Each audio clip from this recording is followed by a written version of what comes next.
تھی. پہلے انسان خریدے اور بیچے جاتے تھے, غلام اور کنیزوں کی شکل میں انسان خریدے اور بیچے جاتے تھے. اللہ اکبر. اے خاتون جنت کی کنیزوں, حضرت عطا نے دیکھا ایک پاگل کنیز بک رہی ہے, ایک جس کو لوگ پاگل کہہ رہے تھے وہ پاگل کنیز بک رہی ہے. اللہ اللہ. جب اس کو بکتے ہوئے دیکھا تو حضرت عطا وہاں پر تشریف لے گئے.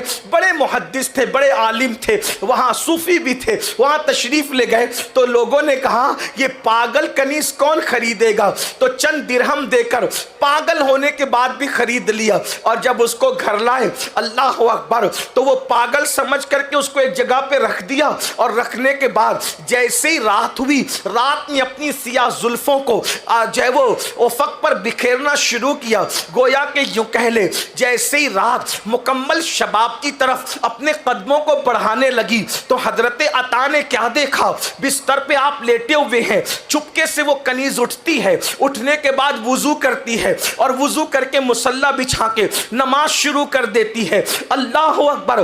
حضرت عطا سوچ رہے تھے یہ تو پاگل ہے, پاگل لوگ بھی کوئی نماز پڑھتا ہے, پاگل لوگ بھی کوئی عبادت کرتا ہے, پاگل بھی کوئی اللہ کا ذکر کرتا ہے. لیکن جب اس خاتون کو مصلی پہ کھڑے ہوئے دیکھا, عبادت میں دیکھا, تو دبے پیر اس کے قریب گئے. وہ نماز پوری کر کے کیا کہہ رہی تھی جانتی ہے میری بہنوں؟ وہ کہہ رہی تھی اے اللہ, جو تو مجھ سے پیار کرتا ہے نا, جو تو مجھ سے محبت کرتا ہے نا, اس محبت کا واسطہ ذرا میری فریاد کو سن لے. تو حضرت عطا چونکہ محدث تھے, فقیہ تھے, صوفی تھے, رہا نہیں گیا, آپ نے فوراً ٹوک دیا.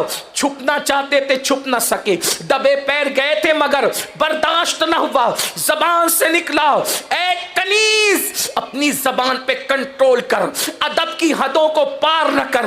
تو اتنی بڑی ہو گئی کہ تو کہہ رہی ہے کہ اللہ تو مجھ سے جو پیار اور محبت کرتا ہے اس محبت کا واسطہ میری فریاد کو سن لے.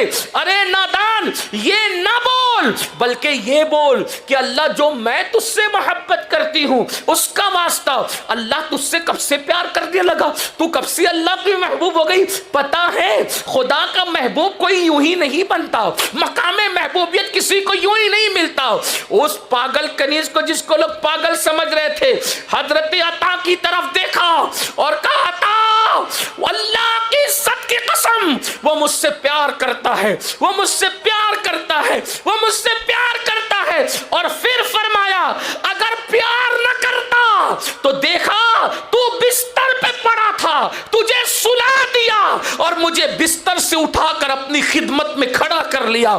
اس سے بڑی محبت کی دلیل کیا ہو سکتی ہے؟ یہ جواب سن کر کے عطا خاموش ہو گئے. اے خاتون جنت کی کنیزوں, اب پتا چلا خدا جس کو محبوب بناتا ہے اسے فجر میں بستر پہ پڑا نہیں رہنے دیتا, اس کو مصلی پہ کھڑا کر دیتا ہے. خدا جس کو محبوب بناتا ہے اسے پیٹ بھر کے کھانے نہیں دیتا, اسے روزوں کی توفیق عطا کرتا ہے. خدا جس سے پیار کرتا ہے اسے فضول بکواس کرنے نہیں دیتا, ذکر کی توفیق عطا کرتا ہے. اللہ اکبر. اور اس کنیز نے اس کے بعد جب حضرت عطا کو خاموش دیکھا تو نگاہ آسمان کی طرف اٹھا کر کہتی ہے مولا کل تک تیرا میرا معاملہ چھپا ہوا تھا, اب جب کہ یہ معاملہ لوگوں پر عیاں ہو گیا تو پھر اب میں دنیا میں رہنا نہیں چاہتی اور مجھے اپنے پاس بلا لے. چیخ مارتی ہے اور زمین پہ گر جاتی ہے. اور جب آپ کے جسم کو جو ہے وہ ٹٹولا جاتا ہے تو جسم ٹھنڈا ہونے کی طرف مائل ہوتا ہے, یعنی جان ان کی پرواز کر چکی ہوتی ہے. اندازہ کریں عورتیں اتنی پہنچی ہوئی تھی, عورتیں اللہ تک اتنا تقرب حاصل کر چکی تھی. آج کل کی عورتوں کو تو وضو کا طریقہ بھی نہیں پتا, غسل کا طریقہ بھی نہیں پتا, قرآن بھی نہیں پڑھنا آتا اور پھر وہ سیکھنا بھی نہیں چاہتی. اور یاد رکھنا سب سے آسان اللہ کا دین ہے, اس لیے اللہ سے رشتہ مضبوط کرو. اور اللہ سے رشتہ مضبوط کرنے کا سب سے آسان طریقہ قرآن شریف کی آیت ہے. چونکہ وہ آیت سجدہ ہیں اس لیے میں تلاوت نہیں کر رہا ہوں, اس کا مفہوم بیان کر رہا ہوں. اللہ رب العزت کا قرآن کہتا ہے سجدہ کرو اور اللہ کے قریب ہو جاؤ.